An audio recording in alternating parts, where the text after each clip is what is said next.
failed her. But her words told him differently. Among them, there was hope. She'd still been willing to fight for their relationship. It could have been good again. When he held her letter to his chest, he felt her words against his skin, and tendons loosened inside him. He bowed his head and thought about her curls and her laughter. If she was here, they would still be together. And now, although she was gone, he knew she'd want him to be happy and hopeful.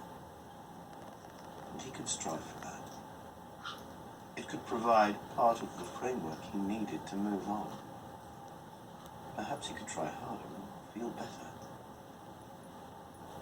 When he was ready, he stood up and placed the letter and envelope under his pillow. He knew what she'd want him to do. Poppy's mouth dropped as she surveyed the strange scene in the sitting room. Mitchell sitting on the floor, surrounded by piles of letters everywhere. Like, wow, she said. A fresh delivery from Susan. Mitchell shrugged. He wandered over and stared at them. There's hundreds here. Yep, and I'm going to read them all. Her eyes widened. What? He smiled and held out his arm, inviting her to sit down beside him. I think your mum wants me to do this. You looking for a toy she sank or down, something? cross-legged onto the floor. I don't know what to do next. I think she'd want me to read people's stories and help if I can. She nodded in agreement. Have you been off work today?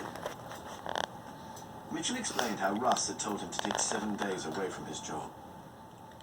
With embarrassment, he wiped away a rogue tear that escaped from his eye. Are you crying, Dad? He blinked up at the ceiling. No.